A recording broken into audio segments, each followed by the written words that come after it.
Perhaps the best lyricist of our time, Stephen Jenkins takes his listeners through an emotional journey that traverses through life's struggles, moments of euphoria, and everything else in between.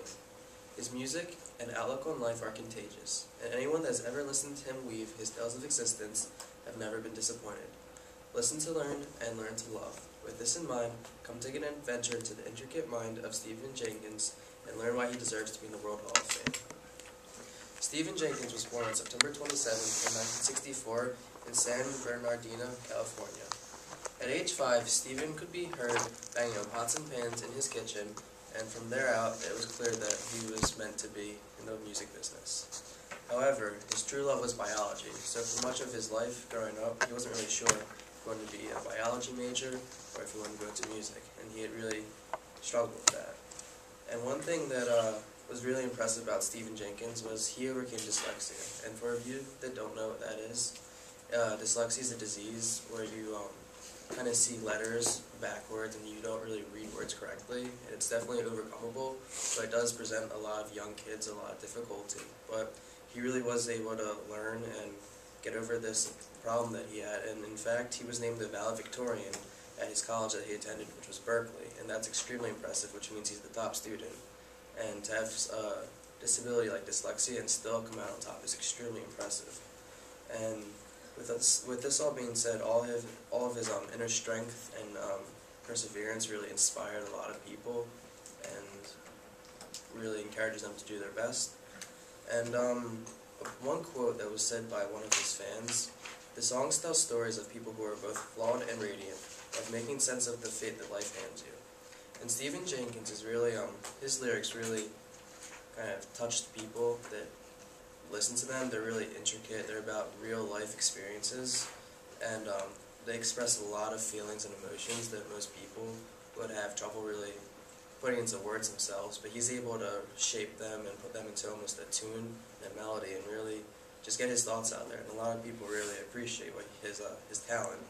And in addition to writing his own lyrics, he plays the guitar, drums, keyboard, he's a producer, and he's also starred in a couple of his own movies, such as Angelic Tuesday, so he's really a well-rounded guy. And personally, he's my favorite artist that I ever listened to. He has a band called Third Eye Blind. A lot of people know some of their big hits. This t-shirt I got when I went to an actual Third Eye Blind concert with my friends a couple years ago.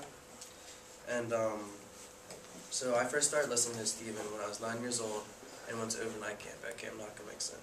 And I was 9 years old, so I was kind of young, missed my parents a little bit, and his music's real soothing and relaxing, so I'd listen to it before I'd go to bed, and it really helped me kind of fall asleep and zone out, just kind of forget about it's dark out, kind of miss my parents and stuff. So really started listening to him then, and at that age I didn't really understand much of the stuff he said, but as I grew older I kept listening to it more and more, really started understanding and appreciating the stuff he had to say. And one thing with Stephen that he really kind of gives back to his fans, he's a real down-to-earth guy, not stuck up, doesn't need the whole rock star life, the rich and famous. If you ever want to try to talk to him, he does respond to you. He'll reach out, makes an effort.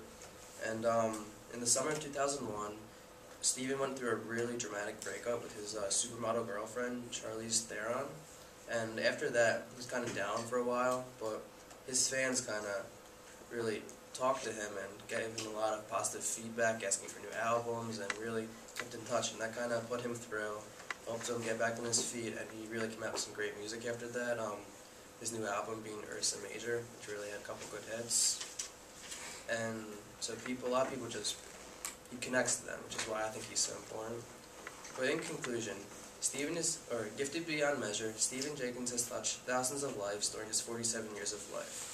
Knowing firsthand what it means to overcome adversity has made Stephen Jenkins truly a special person that is always ready to lend a helping hand through his powerful lyrics. Due to his many talents, ambition, and inspirational persona, I believe that Stephen Jenkins undoubtedly deserves a spot in the World Hall of Fame. Thank you.